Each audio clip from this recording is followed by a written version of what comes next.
सुप्रभात मेरे प्रिय छात्र एवं छात्राओं। मैं राज सिंह कक्षा 12 विज्ञान वर्ग विषय विज्ञान यूनिट 1 जनन जीव में जनन पाठ को लेकर के यहाँ पर उपस्थित हुआ हूँ। जैसा कि केंद्र सरकार के निर्देशानुसार आपको ये पता होगा कि अब सारी की सारी कक्षाएं ऑनलाइन चलेंगी। तो सबसे पहले हम पाठ के नाम को समझते हैं, चैप्टर के नाम को समझते हैं कि इसका अर्थ क्या है। ये पाठ जीवों में जनन दो शब्दों से मिलकर के बना हुआ है, जीवों और जनन, जिसमें जीवों शब्द का अर्थ है कोई ऐसी वस्तु जो कि एक स्थान से दूसरे स्थान तक स्वतः ही स्थानांतरित हो सकती है, उसमें उसको किसी अन्य वस्तु या फिर किसी अन्य व्यक्ति की मदद न लेनी पड़े, तथा साथ ही साथ वह ऑक्सीजन का अपघटन कर सकती हो, उसे हम जीव के नाम से जानते हैं। वहीं पर अगर जनन की बात करें तो जनन का अर्थ होता है, जनन वह प्रक्रिया है जिसके अंतर्गत हम अपने जैसे जीवों को या फिर अपने समान जीवों को, अपने समान संतानों को जन्म देते हैं, उसको हम लोग जनन के नाम से जानते हैं। सबसे पहले इस पाठ में सबसे पहला टॉपिक हमारा होगा जीवन अवधि क्या है, लाइफ स्पैन क्या है, व्हाट इज लाइफ स्पैन। जीवन अवधि को अंग्रेजी में हम लाइफ स्पैन के नाम से जानते हैं। जीवन अवधि का अर्थ है किसी जीव के जन्म से लेकर के प्राकृतिक मृत्यु के बीच का समय जो होता है उसको हम जीवन अवधि के नाम से जानते हैं। अतः इसकी यदि हम परिभाषा की बात करें तो जीवन अवधि वह प्रक्रिया है जिसके अंतर्गत हम किसी जीव के जन्म से लेकर के उसकी प्राकृतिक मृत्यु के बीच का समय निकालते हैं, उसको हम जीवन अवधि के नाम से जानते हैं। उदाहरण स्वरूप हम समझते हैं कि सबसे पहले ये समझेंगे कि प्राकृतिक मृत्यु होती क्या है। प्राकृतिक मृत्यु का अर्थ होता है वह मृत्यु, जीव की वह मृत्यु जो कि स्वतः हो जाए, उसमें किसी मनुष्य का कोई भी हाथ ना हो, मनुष्य का कोई भी हस्तक्षेप ना हो, उसको हम प्राकृतिक मृत्यु के नाम से जानते हैं। वहीं पर अगर कृत्रिम मृत्यु की बात करें तो कृत्रिम मृत्यु का अर्थ होता है कि वह ऐसी मृत्यु जिसमें मनुष्य का हस्तक्षेप होता हो, यानी कि कोई भी जीव एक्सीडेंट के द्वारा मर जाए, पॉइजन खाने से मर जाए, फूड पॉइजनिंग हो जाए उसके कारण मर जाए, तो ये सारी मृत्यु जो होती है, ये सारी प्रकार के मृत्यु जो होते हैं वो सब के सब कृत्रिम मृत्यु के अंतर्गत आते हैं। बात करते हैं कोई जीव जिसका जन्म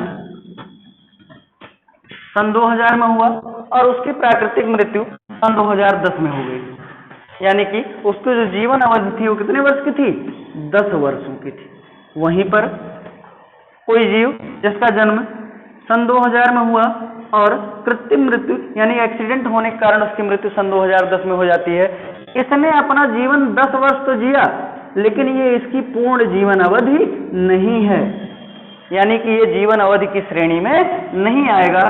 जीवन अवधि की श्रेणी में सिर्फ वही जीव आते हैं जिनकी मृत्यु प्राकृतिक होती है, यानी कि स्वयं से होती है, उसमें मनुष्य को कोई हस्तक्षेप नहीं होता है, उसको हम लोग प्राकृतिक मृत्यु के नाम से जानते हैं। अर्थात जीवन अवधि का अर्थ यह होता है कि जन्म से लेकर के प्राकृतिक मृत्यु के बीच के समय को हम जीवन अवधि या फिर लाइफ स्पैन के नाम से जानते हैं। अब अगला टॉपिक हमारा जनन। जैसा कि हमने आपको बताया, अपने जैसे संतानों की उत्पत्ति या फिर अपने जैसे संतानों को जन्म देने की जो प्रक्रिया होती है, जो प्रोसेस होती है, उसको हम जनन के नाम से जानते हैं। अंग्रेजी में, इंग्लिश में जनन को रिप्रोडक्शन के नाम से जाना जाता है। रिप्रोडक्शन इज ऑफ 2 टाइप्स, यानी कि जनन 2 प्रकार का होता है।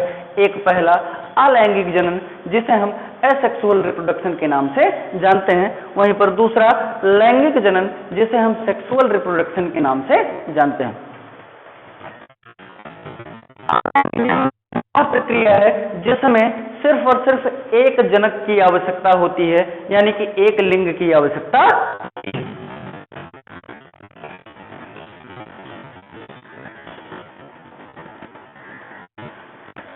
अलैंगिक जनन में विविधता नहीं पाई जाती है। अलैंगिक जनन में जिन संतान की उत्पत्ति होती है या फिर जिन संतानों की उत्पत्ति होती है वो हूबहू बिल्कुल अपने माता पिता के क्लोन होते हैं, यानी कि बिल्कुल अपने माता पिता या फिर अपने जनक के समान होते हैं। दिखने में उनका जो प्रकार होता है बिल्कुल माता पिता यानी कि जनक के समान होता है, उनमें कोई भी अंतर नहीं होता, यानी कि विविधता नहीं पाई जाती है।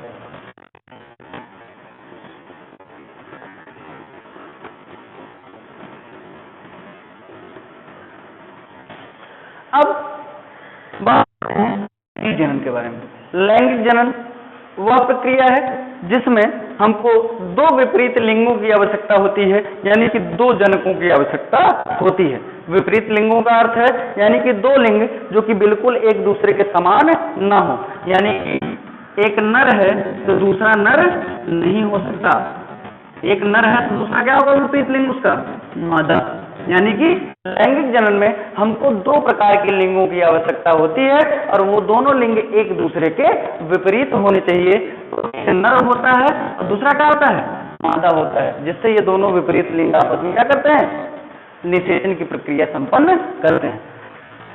नर में युग्मक जो होता है हम लोग कहते हैं और मादा में जो युग्मक होता है उसको हम अंडाणु कहते हैं। नर का युग्मक शुक्राणु और मादा का युग्मक अंडाणु।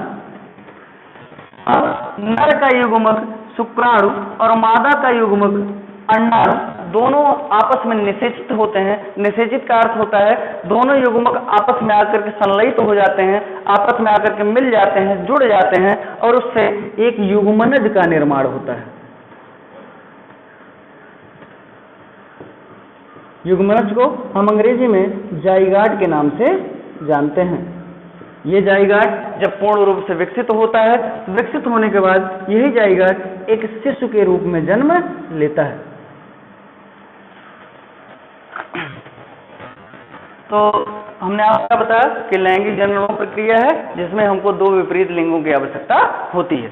हमने आपको बताया कि एक ही जनक होने के कारण विविधता यानी कि वेरिएशंस नहीं पाए जाते हैं। अलैंगिक जनन में उनकी जो संतान होती है वो हूबहू अपने जनक के समान होती है, उसमें कोई भी अंतर नहीं होता है। जब लैंगिक जनन में इसके बिल्कुल विपरीत होता है, बिल्कुल उल्टा होता है, इसमें विविधताएं पाई जाती हैं। इसमें विविधता पाई जाती है। क्यों?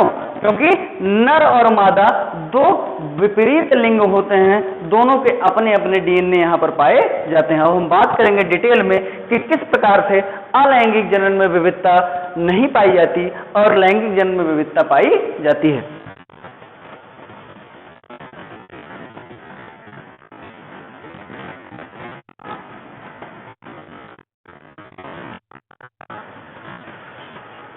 अलैंगिक जनन के तमाम यूग्लिना हुआ, पायरोगाइरा हुआ, अमीबा हुआ, ये सब अलैंगिक जनन के उदाहरण होते हैं। जबकि लैंगिक जनन के उदाहरण आपको पता है मनुष्य हुआ, कुत्ता हुआ, बिल्ली हुआ, ये सब क्या है, लैंगिक जनन के उदाहरण है।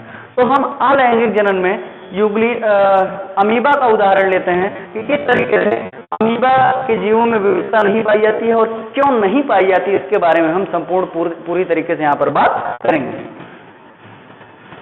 जैसा कि हमने अलैंगिक जनन में पढ़ा कि अलैंगिक जनन में सिर्फ और सिर्फ एक जनक की आवश्यकता होती है, सिर्फ और सिर्फ एक जनक की आवश्यकता होती है, उसमें किसी विपरीत लिंग की कोई आवश्यकता नहीं होती।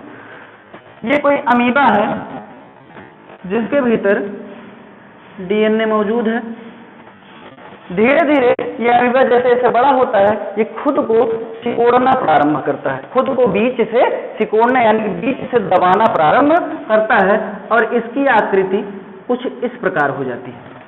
और इसके भीतर मौजूद डीएनए एक ही, ध्यान देंगे इसके भीतर कितना डीएनए मौजूद है, एक जीव है तो कैसा डीएनए होगा, एक ही डीएनए उसके भीतर मौजूद होगा। धीरे धीरे यही जो एक डीएनए मौजूद है ये सिकुड़ करके जब बीच में दबाव पड़ता है तो दो अलग अलग भागों में फैलना प्रारंभ हो जाता है और कुछ समय बाद ऐसी स्थिति आती है कि यही डीएनए दो छोटे छोटे भागों में विभाजित हो जाता है और दो अलग अलग जीवों को जन्म दे देता है। यानी कि इससे एक ही अमीबा से दो अमीबा का निर्माण यहाँ पर हो गया। ये जो अमीबा है ये अमीबा बिल्कुल इसके समान होगा और ये अमीबा भी इन दोनों के बिल्कुल समान होगा, यानी कि जनक और शिशु में कोई अंतर नहीं होगा। क्यों? क्योंकि यही डीएनए, एक ही डीएनए यहाँ पर मौजूद था, एक ही डीएनए मौजूद था, यही डीएनए क्या हुआ, बीच में दबाव पड़ा, बीच में प्रेशर पड़ा, जिसके कारण ये फैलना प्रारंभ हुआ और टूट करके दो अलग अलग भागों में यही डीएनए विभाजित हो गया।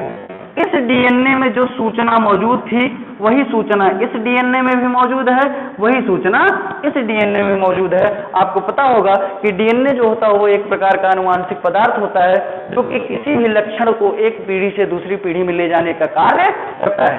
तो जो लक्षण इस जीव के भीतर मौजूद थे, भाई इसी का डीएनए इसमें गया ना, तो जो लक्षण इस डीएनए में मौजूद थे वही लक्षण यहाँ भी मौजूद है, वही लक्षण यहाँ भी मौजूद है। यानी कि ये जो तीनों हमारे अमीबा हैं एक दूसरे से बिल्कुल समान है, एक दूसरे के बिल्कुल क्लोन है, इनमें कोई भी अंतर नहीं है, कोई भी विविधता नहीं है।